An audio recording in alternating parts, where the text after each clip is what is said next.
तो hello guys दोस्तों, मैं लगन सिंह गुजर देव पाठशाला दोस्तों में आप सभी का हार्दिक स्वागत करता हूं और आप स्वस्थ होंगे, मस्त होंगे। मैं आशा करता हूं कि आप बहुत अच्छे होंगे। और साथियों, आज की क्लास बहुत अच्छी फंटास्टिक क्लास लेकर आया हूं, जिसमें साथियों कई लोगों ने मुझे परेशान कर रखा था, तो उन लोगों की समस्या का समाधान मैं कर देने वाला हूं यहाँ पर। साथियों, आज मैं राजस्थान पशु परिचर 2023-24 की जो वैकेंसी है उसका सिलेबस और परीक्षा पैटर्न यहाँ पर बताने वाला हूँ कि परीक्षा पैटर्न क्या रहेगा, सिलेबस क्या रहेंगे, आप वो तैयारी कैसे करेंगे, क्या पढ़े क्या नहीं पढ़े, सारी जानकारी हम यहाँ पर देंगे आपको। ठीक है, सारी जानकारी हम यहाँ पर देंगे। तो एक बार बने रहिए, क्लास को लाइक करिए, चैनल को सब्सक्राइब करने के बाद बेल आइकन के चिन्ह को ऑल प्रेस करना और शेयर करना और अंत में कमेंट ज़रूर करना हमारी क्लास अच्छी लगी तो। साथियों, आज मैं यहाँ पर जो आपको बताने वाला हूँ राजस्थान पशु परिचर का सिलेबस और परीक्षा पैटर्न। ठीक है, आपको तैयारी कैसे करनी है, क्या क्या पढ़ना है, क्या क्या नहीं पढ़ना है। ठीक है, सारी चीज़ें यहाँ पर मिलेंगी, लेकिन चैनल को सब्सक्राइब जरूर कर देना। ठीक है, तो चलिए साथियों क्लास को स्टार्ट करते हैं बिना रुकावट के। अच्छे लगे तो कमेंट जरूर करना साथियों, ये जो पशु परिचर की भर्ती है इसमें 2 ही पार्ट आते हैं, ए और बी। दोनों पार्ट में बहुत बदलाव है, अलग अलग तरीके का पार्ट है। देखो, ए पार्ट में तो सारा 10th लेवल का सिलेबस है। ठीक है, बी पार्ट है जिसमें पशु संबंधित सिलेबस। क्लियर। ए पार्ट में साथियों 105 क्वेश्चन आएंगे और 105 नंबर के आएंगे। बी पार्ट में 45 क्वेश्चन आएंगे, वो भी 45 नंबर के आएंगे। टोटल साथियों 150 क्वेश्चन। कितने क्वेश्चन? 150 क्वेश्चन 150 नंबर के होंगे आपके। क्लियर। अरे ए पार्ट में 105 क्वेश्चन 105 नंबर के, बी पार्ट में 45 क्वेश्चन 45 नंबर के, 150 क्वेश्चन 150 नंबर के होंगे। ठीक है, 150 नंबर का आपका पेपर होगा। मैंने पहले भी बताया था, आज ही बता रहा हूँ, आपका इंटरव्यू कुछ भी नहीं होगा। ठीक है, मेडिकल टेस्ट होगा, पहले आपका लिखित टेस्ट लगेगा, फिर मेडिकल टेस्ट होगा, मेरिट आएगी, डॉक्यूमेंट वेरिफिकेशन होकर आप नौकरी लग जाओगे। ठीक है, अब यहाँ पे देखिए,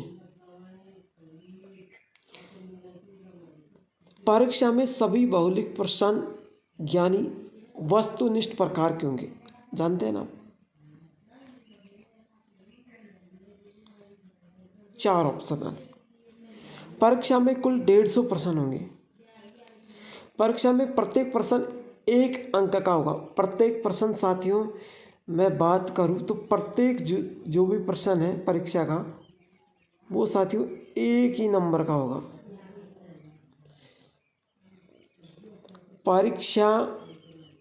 यह परीक्षा कुल 150 अंकों की होगी। 150 नंबर की आपकी परीक्षा होगी। हाँ, इसमें प्रत्येक गलत उत्तर होने पर 1/4 नेगेटिव मार्किंग रखी गई है। साथियों, आपका जो प्रत्येक गलत उत्तर होगा, मैं बता देता हूँ। देखिए, कई बच्चों को नेगेटिव मार्किंग का पता नहीं है, तो मैं बता देता हूँ। प्रत्येक गलत उत्तर पर 1/4 नेगेटिव मार्किंग होगी। ठीक है साथियों, कैसे? जैसे मान लीजिए आपने पहला, दूसरा, तीसरा, चौथा और 5वां क्वेश्चन है। आप ध्यान से सुनना। आपने चौथे क्वेश्चन में आंसर ए था, मान लीजिए। चौथा क्वेश्चन आपका 4 ऑप्शन आएंगे। ठीक है, चौथा क्वेश्चन आपने सही कर दिया। और कौन सा क्वेश्चन? चौथा क्वेश्चन आपने सही कर दिया। बाकी 5वां भी गलत हो गया, तीसरा भी गलत हो गया, है ना, दूसरा भी गलत, पहला भी गलत, है ना। तो ये आपके 4 क्वेश्चन क्या हो गए? गलत हो गए। और 1 क्वेश्चन क्या है आपका? सही है ना। 4 क्वेश्चन गलत है, 1 क्वेश्चन सही है। तो आपको क्या करेंगे, इन चारों क्वेश्चन गलत होने पर एक सही क्वेश्चन का भी आंसर, ये जो सही क्वेश्चन है इसका आंसर भी काट लिया जाएगा। क्या कर लिया जाएगा? इसको भी काट लिया जाएगा। तो आपके 1, 2, 3, 4, 5 आपके साथियों ये 500 क्वेश्चनों का जो भी मैटर है ना, ये 500 के 500 गलत माने जाएंगे। क्यों? क्या फ़ायदा है? आपने 4 गलत कर दिए, 1 सही काट लिया जाएगा। जैसे आपके 3 गलत है और 1 सही होगा तब तक तो कोई दिक्कत नहीं है, लेकिन आपने गलत 4 कर दी, 4 गलत पर 1 सही क्वेश्चन का आंसर भी कटेंगे तो यहाँ तक के आपको 0 अंक मिलेंगे। ठीक है, कितने अंक मिलेंगे? 0 अंक मिलेंगे। ठीक है, तो आप नेगेटिव मार्किंग पर इसमें ध्यान देना है। ठीक है, नेगेटिव मार्किंग पर आपको ध्यान देना है ना। इस परीक्षा के लिए अभ्यर्थी को 3 घंटे का समय होगा। पेपर में 3 घंटे का समय बहुत होता है साथियों। कितने घंटे का समय मिलेगा? 3 घंटे का समय दिया जाएगा। अभ्यर्थियों के न्यूनतम 40% अंक लाना अनिवार्य है। 40% अंक लाना अनिवार्य है। परीक्षा का मानक स्तर 10वीं होगा। कौन सा? 10वीं कक्षा। परीक्षा 10वीं कक्षा के स्तर के आधार पर ली जाएगी।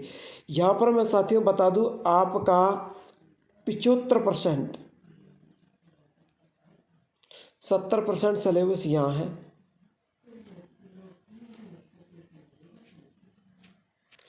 और ए पार्ट में, और 30% सिलेबस आपका बी पार्ट में है। ठीक है, 70% ए पार्ट में दिया गया है, 30% बी पार्ट में दिया गया है। आपको 40% प्रतिशत अंक लाना अनिवार्य है। 40% आपकी परसेंटेज बननी चाहिए, तब जाके आपके आ सकते हैं।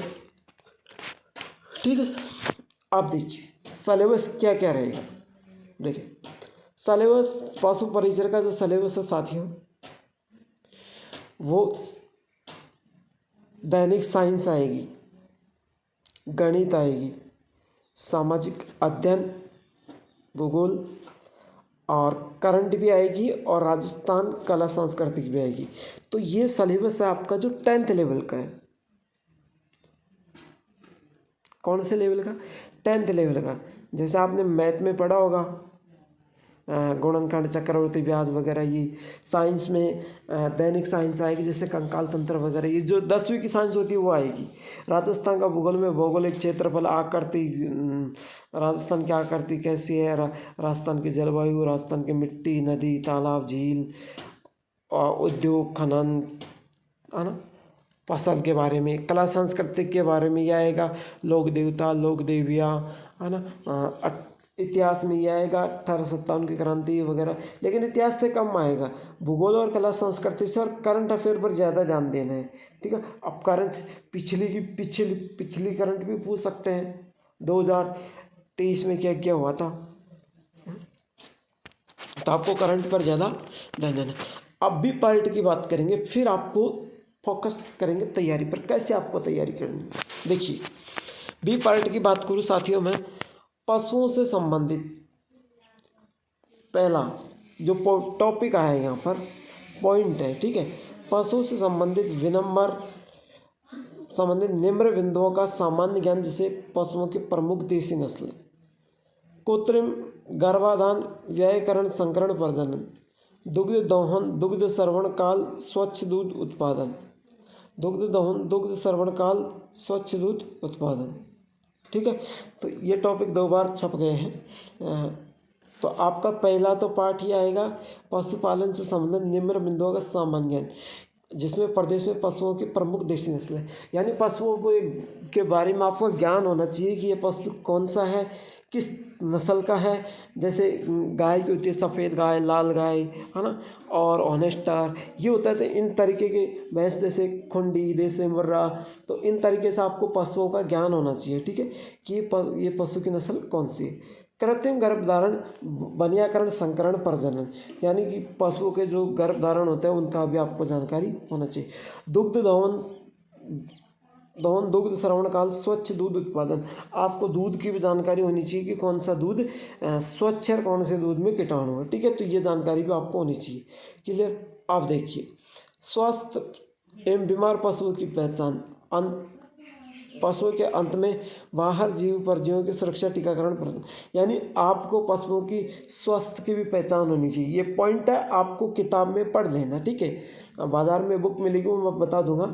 यानी आपको पशुओं के स्वास्थ्य के बारे में पढ़ना चाहिए, चाहे गाय हो, चाहे भैंस हो, चाहे भेड़ हो, चाहे बकरी हो, है ना, इनके बारे में पढ़ना चाहिए। तो इनके बारे में आपको ये मालूम होना चाहिए कि ये गाय बीमार है, सही है, ये बकरी बीमार है, सही है ना। तो इनके बारे में आपको समझना चाहिए। पशु एवं कुटुंब प्रबंधन, ठीक है। जैविक अपशिष्ट निरसन संतुलन पशुआहार, पशुओं का जो संतुलन होता है उनके बारे में भी ध्यान रखना चाहिए कि कल पशु ने कितना डाइट खाया था, रेगुलर पशु डाइट खा रहा है कि नहीं खा रहा है, तो उनका संतुलन भी आपको देखना चाहिए। चारा फसल चारा का विकास, यानी पशुओं का चारा फसल का भी ध्यान रखना चाहिए। आप सुबह पट करोगे शाम को फिर चारा डालोगे, पशु सारे दिन भूखा थोड़ी रह सकते हैं। तो इन सारी चीज़ों का आपको ध्यान रखना है, इनको पढ़ना है, ठीक है। पशुओं के चमड़े एवं हड्डियों का उपयोग, पशुओं की उम्र ज्ञात करना, पशुओं के चमड़े और हड्डी का उपयोग, पशुओं की उम्र ज्ञात करना। जैसे हम किसी के गाय भैंस खरीदने के लिए जाते हैं, है ना, तो हम ये ज्ञात करते हैं कि कितनी उम्र की हो गई है ना, तो उसको बोलते हैं कि भाई एक बार की ब्याई है, दूसरी बार की है, तो उनकी उम्र ज्ञात करते हैं हम इस तरीके से।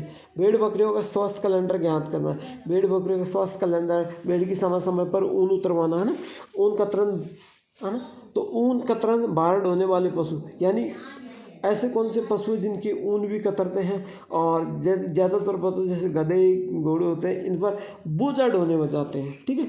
तो बोझा ढोने वाले पशुओं का भी हमें ध्यान रखना है। दुग्ध दहन, दुग्ध श्रवण काल, स्वच्छ उत्पादन, ठीक है। तो दूध का उत्पादन मैंने आपको ये पहले बता दिया। वार्मिक कॉम्पोस्ट खाद, वार्मिक कॉम्पोस्ट खाद का मतलब होता है जो इनके पशुओं से ही बनाया जाता है, ठीक है, पशुओं से ही बनाया जाता है। गोबर मूत्र निषाद पशुओं का उत्पादन का विपणन, यानी हम खेत में पशुओं के गोबर डालेंगे, मूत्र डालेंगे, तो उनसे अच्छी पैदावार होगी, उन्हीं पैदावार को हमें पशुओं को खिलाना पिलाना पड़ेगा, चारा होगा तो तभी हमें लाभ मिलेगा। पॉलीथीन से पशु पर्यावरण, यानी पॉलीथीन वगैरह जो पर्यावरण में जो भी प्लास्टिक वगैरह ये हैं, इनका ध्यान रखना चाहिए कि हमारा पशु खा नहीं जाए। तो हमारा पशु नहीं, जहाँ भी हम नौकरी करने जाएंगे वहाँ की बात कर रहे हैं। पशु क्रय के समय रखी जाने वाली सावधानियाँ, पशु क्रय के समय रखी जाने वाली सावधानियाँ, यानी पशु को खरीदने बेचने के समय क्या सावधानी रखनी चाहिए। पशु मेले पशु गणना गौशाला प्रबंधन साफ सफाई का महत्व, पशु मेले पशु गणना गौशाला प्रबंधन साफ सफाई का आपको महत्व भी रखना है। पशु के आसपास कीड़े मकोड़े या ना हो, मान लीजिए किसी पशु के लग जाती है तो कीड़े मकोड़े आ जाएंगे, तो उसके कीड़े पड़ जाएंगे, तो ऐसा सिस्टम ना हो। अब हम आपसे बात करेंगे साथी थोड़ी पढ़ाई के बारे में। अभी ट्रेलर वहाँ भी पिक्चर बाकी है, देखिए यहाँ पर साथियों।